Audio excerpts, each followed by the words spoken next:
আনহা বলেন, ও মক্কার মহিলারা তোমরা শোনো শোনো শোনো, ইউসুফ পয়গম্বর রে দেখতে দেখতে মদিনার মহিলারা রে, ইউসুফ পয়গম্বর রে দেখতে দেখতে ওই মিশরের মহিলারা হাত কেটে ফেলেছিল।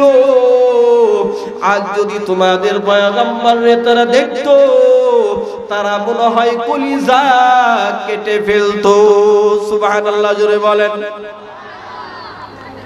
হযরতে নবী আলাইহিস সালাতু ওয়াস সালামের চেহারা দেখার পর আবু যর গিফারি রাদিয়াল্লাহু তাআলা আনহু আর চোখ নামাইতে পারে না। আবু যর গিফারি রাদিয়াল্লাহু তাআলা আনহু বললেন, ইয়া রাসূলুল্লাহ, ইয়া হাবিবাল্লাহ, আর দেরি নয়, আপনি তাড়াতাড়ি আমাকে মুসলমান বানায়া দেন গো নবী। নবী আলাইহিস সালাতু ওয়াস সালাম হযরতে আবু যর গিফারি রাদিয়াল্লাহু তাআলা আনহুকে মুসলমান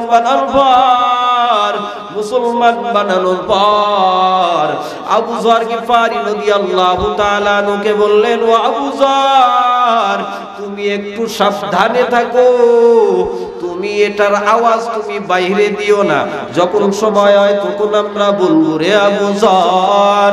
আবু যর গিফারি রাদিয়াল্লাহু তাআলা আনহু আর চুপচাপ থাকতে পারে নাই, কানা কাবার চত্বরে গিয়ে হাজির, কানা কাবার চত্বরে হাজির হয়ে হযরতে আবু যর গিফারি রাদিয়াল্লাহু তাআলা আনহু বলতেছেন, ও মক্কার লোকেরা, তোমরা লা ইলাহা ইল্লাল্লাহ মেনে নাও, কামিয়াব হয়ে যাবে।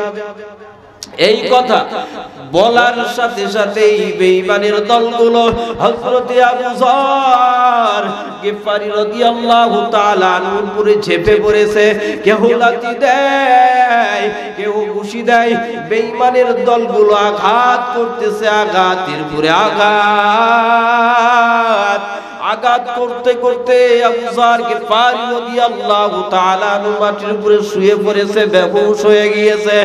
এই মুহূর্তে হযরতে আব্বাস রাদিয়াল্লাহু তাআলা আনহু আসলেন, এসে বললেন, ও মক্কার বেঈমানের দল, ও মক্কার লোকেরা, তোমরা কি জানো না আমাদের ব্যবসায়ী কাফেলা নিয়ে যেতে হয় গিফার এলাকা দিয়ে?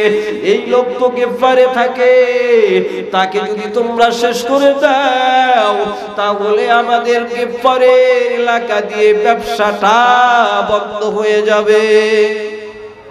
দ্বিতীয়বার আবারও হযরতে আবু যর গিফারি রাদিয়াল্লাহু তাআলা আনহু তার ঈমানের জোশ মেরে গেছে, আবার কালিমা লা ইলাহা ইল্লাল্লাহ দাওয়াত নিয়ে ওই খানা কাবার চত্বরে হাজির হয়ে গিয়েছে।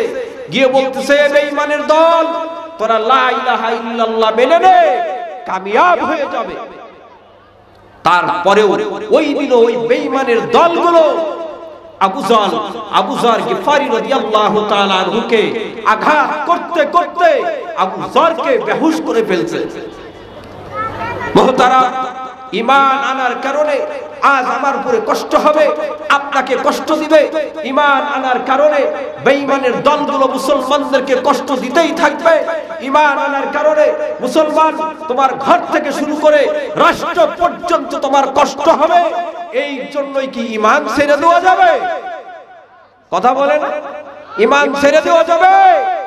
ঈমান ছেড়ে দেওয়া যাবে না। হযরতে বেলাল রাদিয়াল্লাহু তাআলা আনহুর ঈমান ছিল। হযরতে বেলাল রাদিয়াল্লাহু তাআলা আনহুকে ঈমানের কারণে বুকের উপরে পাথর দিয়ে রাখছে। হযরতে বেলাল রাদিয়াল্লাহু তাআলা আনহু বলতেন আহাদ আহাদ আহাদ বলতেন, তারপরেও ঈমান ছেড়েছে? ঈমান ছেড়েছে? ঈমান ছাড়ে নাই। কেন? বলে এমন একটা কালিমা গ্রহণ করেছি, যেই কালিমার মজা সারা পৃথিবী যদি আমাকে দেওয়া হয়, বলে এই কালিমার মজা আলাদা হবে। সুবহানাল্লাহ, জোরে বলেন। হযরতে নবী আলাইহিস সালাতু ওয়াস সালাম মিরাজ থেকে আসার পর বিলাল রাদিয়াল্লাহু তাআলা আনহুকে বললেন, ও বিলাল, তুমি এমন কি নেক আমল করো যে নেক আমলের কারণে তোমার জুতার আওয়াজ আমি জান্নাতে শুনতে পাইলাম। হযরত বিলাল রাদিয়াল্লাহু তাআলা আনহু বললেন, ইয়া রাসূলুল্লাহ, ইয়া হাবিবাল্লাহ, আমি এমন কোন দামি আমল করি না গো নবী, আমি সামান্য একটা আমল করি গো নবী। আমার ওযু ছুটে যাওয়া মাত্র আমি ওযু করে নেই, আর ওযু করার পর আমি তাহিয়াতুল ওযু 2 রাকাত নামাজ পড়ে নেই গো নবী।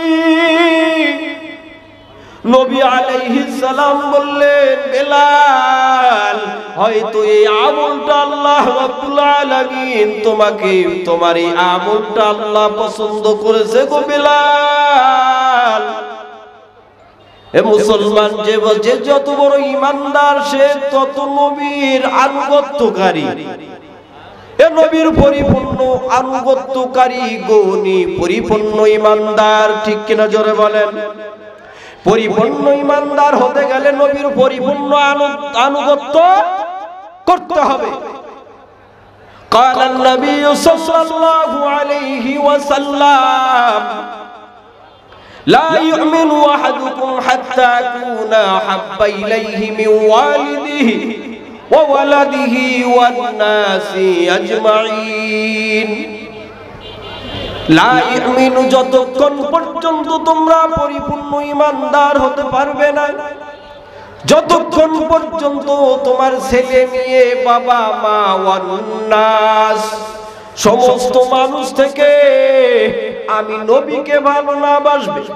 হযরতে উমরে ফারুক রাদিয়াল্লাহু তাআলা আনহুকে নবী বললেন, উমর, তুমি কি তোমার জীবনের চাইতেও আমাকে বেশি ভালোবাসো রে উমর?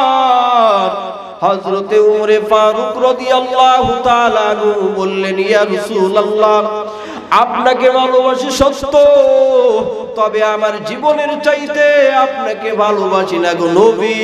নবী বললেন, উমর, তুমি পরিপূর্ণ ঈমানদার নও, তুমি পরিপূর্ণ ঈমানদার হতে পারো নাই। উমরে ফারুক রাদিয়াল্লাহু তাআলা আনহু কান্নাই বিভোর হয়ে গেল। হযরতে নবী উমরে ফারুক রাদিয়াল্লাহু তাআলা আনহু কিছুক্ষণ পর মাথাটা উঠিয়ে বলল, ইয়া রাসূলুল্লাহ, ইয়া হাবিবাল্লাহ, এখন আমি আপনাকে জীবনের চাইতেও বেশি ভালোবাসি গো নবী। নবী বললেন, উমর, তুমি এখন পরিপূর্ণ ঈমানদার। সুবহানাল্লাহ, জোরে বলেন। তাহলে নবীকে জীবনের চাইতেও বেশি ভালোবাসবো কারা কারা? হাত উঠিয়ে দেখাই। লিল্লাহি তাকবীর। কাল থেকে দাড়িটা রাখবো। কথা বলেন, নাকি ভালোবাসবেন না নবীকে? কাল থেকে দাড়িটা রাখবো ইনশাআল্লাহ বলেন। 5 ওয়াক্ত নামাজ পড়বো ইনশাআল্লাহ বলেন। এ মুসলমান, নবীর কেমন মহব্বত। হযরতে ইমাম মালিক রাহমাতুল্লাহি আলাইহি মদিনার জমিনে কান্না করে, কান্নার আওয়াজ। হযরতে মালিক রাহমাতুল্লাহি আলাইহি মদিনার জমিনে বালুর ভিতরে গোড়াগড়ি করে আর কান্না বলে, ও মদিনার জমিন, তুমি একদিন নিয়ে সিরফ ছিলে, মদিনা ছিলে না। আমি আমার প্রিয় নবীকে কোলে নেওয়ার কারণে হয়ে গেছিল মদিনা। আমি যদি ইমাম মালিক, আমি যদি মানুষ না হইয়া, আমি যদি তোমার বুকের ধুলিকণা হইতাম, আমার দাম অনেক বেড়ে যেত রে, আমার অনেক মূল্য হয়ে যাইত। নবী আলাইহিস সালাতু ওয়াস সালাম স্বপ্নের মধ্যে আসলেন, এসে বললেন, রে মালিক, তোমার মদিনার ধুলিবালি হওয়ার প্রয়োজন নাই। আমার কোন উম্মত যদি আমার পরিপূর্ণ আদর্শ এবং সুন্নাতওয়ালা জিন্দেগি মেনে চলে, তাহলে আমার উম্মতের দল, এক একটি উম্মত মদিনার মতো দামি হয়ে যাবে। সুবহানাল্লাহ বলবেন। মদিনার মতো দামি হতে চাই, বলেন। মদিনার মতো দামি হতে চাই তো আমরা। নাকি উলাইকা বাল হুম আদাল উলাইকা হুমুল গাফিলুন? ভাই, ছাগলেরও কাজ আছে, গরুরও কাজ আছে, তাদের কাজ খাওয়া ঘুমানো, খাওয়া ঘুমানো। আমাদেরও কি ওই খাওয়া ঘুমানো কাজ? আমাদেরকে আল্লাহ দুনিয়াতে কি জন্য পাঠাইলেন বলেন? এই যে মেশিন, মাইকের মেশিন, এই যে ক্যামেরা, এই যে শত শত ক্যামেরা, এই ক্যামেরা একটা কাজ আছে, একটা কাজের জন্য এই ইঞ্জিনিয়ার সাহেব বানাইছেন। কথার জবাব দিবেন, ঠিক না? এই মাইকটা একটা কাজের জন্য বানাইছেন, ঠিক না? আমাকে আর আপনাকে দুনিয়াতে পাঠাইছেন আল্লাহ একটা উদ্দেশ্য দিয়ে, একটা কাজের জন্য। হ্যাঁ, সে কাজটা কি? আল্লাহর গোলামি করা, আল্লাহর গোলামি করা। আল্লাহ তাআলা জিন এবং মানুষকে সৃষ্টি করেছে একমাত্রই তার গোলামি করার জন্য। খলাকতুল জিন্না ওয়াল ইনসা ইল্লা লিয়াবুদুন, একমাত্র তার গোলামি করার জন্য, তার দাসত্ব করার জন্য, তার ইবাদত করার জন্য আল্লাহ আমাকে দুনিয়াতে পাঠাইছেন। ঠিক কিনা জোরে বলেন? এই মুসলমান, এই যে আমাদের ঘরে সিলিং ফ্যান আছে না, ওই ফ্যানের গায়ে লেখা 12 বছর গ্যারান্টি। কয় বছর? তার তো একটা গ্যারান্টি আছে। আমার আর আপনাকে আল্লাহ কয়দিন গ্যারান্টি দিছে? এই গ্যারান্টি দিছে কেন দেয় না? যে কোনো মুহূর্তে আজরাইল আমার সামনে হাজির হয়ে যাবে, যে কোনো মুহূর্তে আজরাইল আমার সামনে হাজির হয়ে যাবে। ওই দিন আমি যদি আজরাইলকে বলি, ভাই একটা রাত দাও, সারা রাত ইবাদত বন্দেগী করব। ভাই একটা দিন দাও, সারা দিন ইবাদত বন্দেগী করব। ভাই 1 ঘন্টা সময় দাও, আজরাইল দিবে? কথা বলেন, দিবে? দিবে না। কাল কিয়ামতের দিন বাবা মাকে, বাবা সন্তানকে চিনবে না। কাল কিয়ামতের দিন সন্তান বাবাকে চিনবে না, মা তার মেয়েকে চিনবে না, মেয়ে তার মাকে চিনবে না। ওয়া উম্মিহি ওয়া আবিহি ওয়া সাহিবাতিহি ওয়া বানিহি ইয়াওমা ইয়াফিরুল মার'উ মিন আখিহি ওয়া উম্মিহি ওয়া আবিহি ওয়া সাহিবাতিহি ওয়া বানিহি। সকলেই ফিরবে, পালাবে। ফিরবে মানে পালাবে। এ মুসলমান, আমার দিকে খেয়াল করেন, কথার জবাব দিবেন। আপনি সকাল 8টা থেকে রাত্রি 10টা পর্যন্ত কাজ করেন কাদের ভবিষ্যতের জন্য? আপনার সন্তান আর বিবির জন্যই তো। কথা বলেন না কেন? আপনার সন্তান আর বিবির জন্যই তো কাজ করেন। সকাল 8টা থেকে রাত্রি 10টা পর্যন্ত করেন, করেন না? করেন। এই আপনার বিবির ভবিষ্যতের জন্য, আপনার সন্তানের ভবিষ্যতের জন্য। কাল কিয়ামতের দিন যদি ওই সন্তান আপনাকে ধরা না দেয়, আপনার মতো কপাল পোড়া বাবা কি আর জগতে একটাও আছে? কথা বলেন, একটাও নাই। কাল কিয়ামতের দিন, কাল কিয়ামতের দিন বাবা মাকে ধরা দিবে। কাল কিয়ামতের দিন সন্তান তার বাবাকে ধরা দিবে না, বাবা তার সন্তানকে ধরা দিবে না, নাফসি নাফসি বলতে থাকবে।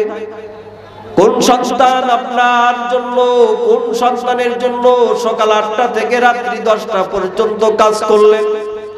কোন সন্তানের জন্য এত কাজ, এত ব্যস্ত করলেন? কোন বিবির জন্য এত ব্যস্ত থাকলেন যে আল্লাহর গোলামি করতে পারলেন না রে মুসলমান? কোন সন্তানের জন্য এত অট্টালিকা সাজাইলেন যেই সন্তান আপনার মৃত্যুর পর আল্লাহুম্মা আমিন বলবে না, রব্বিরহামহুমা কামা রাব্বায়ানি সগীরা বলবে না?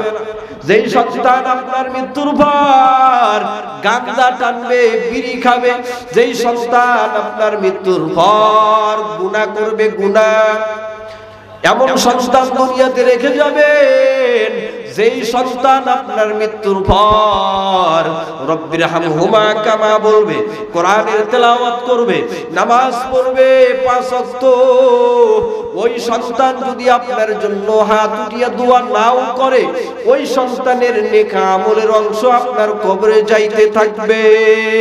সুবহানাল্লাহ বলেন। কি আমল করবেন না? মনে কর হুজুর গর্ব ওয়াজ করেন, এ ভাই এর চাইতে গর্ব ওয়াজ কি আছে? হ্যাঁ, আপনি কবরে যাচ্ছেন, কি নিয়ে যাচ্ছেন? হাঁটি হাঁটি পা পা করে আপনার বয়স 70 হয়ে গিয়েছে, আজ পর্যন্ত আপনি দাড়ি রাখতে পারেন নাই। আপনার বয়স 80 হয়ে গিয়েছে, আপনি আজ পর্যন্ত 5 ওয়াক্ত নামাজ পড়তে পারলেন না। আপনার বয়স 90 হয়ে গিয়েছে, আপনি আজ পর্যন্ত আপনি নেক আমল করতে পারলেন না, নেক আমলের দিকে তো ধাবিত হতে পারলেন না। ভাই কবরে কি নিয়ে যাচ্ছেন?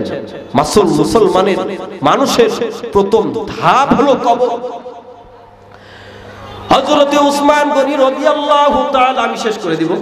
হযরতে উসমান গনি রাদিয়াল্লাহু তাআলা যখন এই কবরের পাশ দিয়ে যায়, হযরতে উসমান গনি রাদিয়াল্লাহু তাআলা কান্নার আওয়াজ, হযরতে উসমান গনি রাদিয়াল্লাহু তাআলা কান্না করেন, কান্না কান্না কান্না। সাহাবায়ে কেরাম বলেন, ভাই উসমান, আপনি নবীর সামনে বয়ান শুনেন, তরবিয়াতের কথা শুনেন, এত কান্না করেন না, কিন্তু আপনি কবরের পাশ দিয়ে গেলে এত কান্না করেন কেন? হযরত উসমান গনি রাদিয়াল্লাহু তাআলা বলেন, ও নবীর সাহাবায়ে কেরাম, একজন মানুষের প্রথম মঞ্জিল হলো কবর। এই কবরে যদি সে মাপ পেয়ে যায়, সে সব জায়গায় মাপ পেয়ে যাবে। আর কবরে যদি ধরা খায়, সে সব জায়গায় ধরা খাইতে থাকবে। তাহলে কবরে মাপ পাইতে চান কে কে?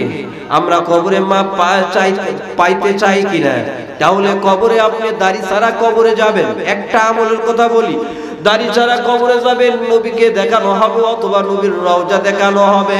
ওই নবী যদি ওই কবরের মধ্যে আপনাকে স্বীকার না যায় যে এটা আমার উম্মত নয়, এই উম্মত আমার নয়, আমার উম্মত যদি হইতো আমার সাইজের সাথে সাইজ মিল থাকতো, তাহলে ওই কালকা ওই কবরের মধ্যে ফেরেশতারা আপনাকে জান্নাতের দরজা খুলে দিবে না জাহান্নামের দরজা খুলে দিবে? কথা বলেন। ক্বালান নবী সাল্লাল্লাহু আলাইহি ওয়াসাল্লাম, কুল্লু উম্মতি ইয়াদখুলুনাল জান্নাতা ইল্লা মান আবা। ওয়া কিলা মান আবা ইয়া রাসূলুল্লাহ? মান আতা'নি দাখালাল জান্নাতা ওয়া মান নাসানি ফাকাদ আবা। নবী বলেন, কুল্লু উম্মতি ইয়াদখুলুনাল জান্নাহ, আমার প্রত্যেকটা উম্মত জান্নাতি। সুবহানাল্লাহ চিল্লায়ে বলেন। কিন্তু তারা ব্যতীত সাহাবায়ে কেরাম বললেন, ইয়া রাসূলুল্লাহ, তারা কারা? নবী বললেন, যারা আমাকে মানে না তারা জান্নাতে যাবে না, যারা আমি নবীকে মানে তারা জান্নাতে যাবে। সুবহানাল্লাহ বলেন। এখন মানার আরেকটা হাদিস পড়ি। ক্বালান নবী সাল্লাল্লাহু আলাইহি ওয়াসাল্লাম, মান হাব্বা সুন্নতি ফাকাদ হাব্বানি ওয়া মান হাব্বানি কানা মাই ফিল জান্নাহ। নবীকে মানো, নবীকে মানার ফায়দা, নবীকে মানার কাজ হলো নবীর সুন্নাত মানা। যারা নবীর সুন্নাত আর আদর্শ মানবে তারা নবীকেই মানলো, আর যারা নবীর সুন্নাত মানলো তারা নবীর সাথে জান্নাতে থাকবে।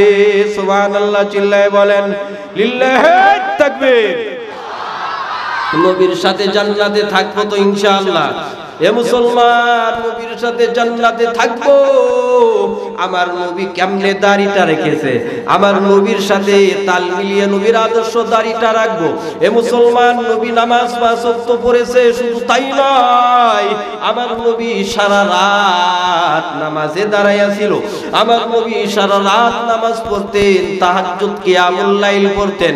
আমার নবী কেমনে মিসওয়াক করতেন, আমার নবীর সুন্নাত মিসওয়াক করব।